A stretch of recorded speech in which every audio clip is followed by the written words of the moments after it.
नमस्कार दोस्तों, आज हम श्रीमद् भगवद गीता के पहले अध्याय अर्जुन विषाद योग का पाठ और उसका सरल व्याख्यान सुनेंगे। लेकिन शुरू करने से पहले एक छोटी सी बात। हम सबके जीवन में अपनी अपनी महाभारत चल रही है। कभी यह युद्ध हमारे मन के अंदर होता है, जहां क्रोध, मोह, लोभ, ईर्ष्या और भय जैसे शत्रु हमें हर पल चुनौती देते हैं। कभी यह महाभारत हमारे रिश्तों में होती है और कभी हमारे विचारों में। इन सब पर विजय पाने का एक ही मार्ग है, भगवान श्री कृष्ण का दिव्य ज्ञान, जो उन्होंने अर्जुन को कुरुक्षेत्र के मैदान में दिया था। श्रीमद् भगवद गीता में कुल 18 अध्याय हैं। पहले अध्याय में युद्ध भूमि का वर्णन है और अर्जुन का विषाद। दूसरे अध्याय से श्री कृष्ण का उपदेश प्रारंभ होता है, कर्म, ज्ञान और समर्पण का संदेश। अर्जुन भावुक थे। उनके सामने वही लोग खड़े थे जिन्हें वे अपने जीवन में सबसे प्रिय मानते थे, पितामह भीष्म, गुरु द्रोणाचार्य, भाई बंधु और रिश्तेदार। हम भी अक्सर जीवन में ऐसी ही स्थिति में फंस जाते हैं जब अपनों से ही कष्ट मिलता है, लेकिन मोहवश हम उनसे अलग नहीं हो पाते। गीता हमें सिखाती है, जब मोह और दुख इतना बढ़ जाए कि जीवन असहनीय लगे, तब प्रभु की शरण में आओ। जब हम सारी जिम्मेदारियां ईश्वर को सौंप देते हैं और सच्चे भाव से समर्पण करते हैं, तो शांति और सुख अपने आप आ जाते हैं। दुख का आना भी जरूरी है, क्योंकि वही हमें भगवान का स्मरण कराता है। युद्धभूमि कुरुक्षेत्र में जब हर ओर द्वेष, क्रोध और भय था, तब केवल एक ही व्यक्ति मुस्कुरा रहे थे, भगवान श्री कृष्ण। वे हमें यही मुस्कुराहट देना चाहते हैं, ताकि कठिन परिस्थितियों में भी हमारा चेहरा प्रसन्न बना रहे। अब कथा शुरू होती है। अंधे राजा धृतराष्ट्र संजय से पूछते हैं, हे संजय, धर्मभूमि कुरुक्षेत्र में युद्ध की इच्छा से एकत्र हुए मेरे और पांडु के पुत्रों ने क्या किया?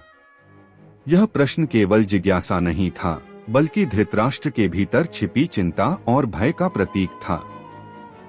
संजय उत्तर देते हैं, जब दुर्योधन ने पांडवों की विशाल सेना देखी, तो वह व्याकुल होकर गुरु द्रोणाचार्य के पास गया और बोला, हे आचार्य, देखिए इस विशाल सेना को, जिसे आपके शिष्य धृष्टद्युम्न ने सजाया है। इसमें अर्जुन, भीम और अनेक महारथी हैं, सात्यकी, विराट, राजा द्रुपद, दृष्टकेतु, काशीराज, अभिमन्यु और द्रौपदी के पुत्र भी। इसके बाद दुर्योधन अपनी सेना के वीर योद्धाओं का वर्णन करता है, भीष्म पितामह, कर्ण, कृपाचार्य, अश्वत्थामा, विकर्ण और अन्य महान योद्धा। तभी भीष्म पितामह सिंह की गर्जना की तरह अपना शंख बजाते हैं। उनके साथ नगाड़े, ढोल, नरसिंह और अनेक वाद्य यंत्रों की आवाज से पूरा वातावरण गूंज उठता है। फिर दूसरी ओर श्री कृष्ण और अर्जुन अपने दिव्य रथ पर खड़े होकर शंख बजाते हैं।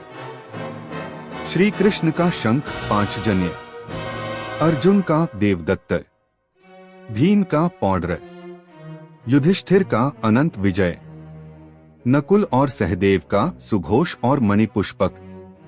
उनके साथ अन्य योद्धाओं ने भी शंख बजाए, जिनकी ध्वनि आकाश और पृथ्वी तक गूंज गई। कौरवों के हृदय भय से कांप उठे। अब अर्जुन ने श्री कृष्ण से कहा, हे अच्युत, मेरा रथ दोनों सेनाओं के बीच ले चलिए। मैं देखना चाहता हूं कि कौन कौन युद्ध की इच्छा से यहाँ खड़े हैं। श्री कृष्ण ने रथ बीच में रोक दिया और कहा, हे पार्थ, देखो समस्त कौरव यहाँ खड़े हैं। अर्जुन ने देखा, उनके गुरु, पितामह, भाई, चाचा, मित्र और प्रियजन युद्ध के लिए खड़े हैं। उनका हृदय करुणा से भर गया। हाथ पांव कांपने लगे, मुख सूख गया और गांडीव धनुष हाथ से छूटने लगा।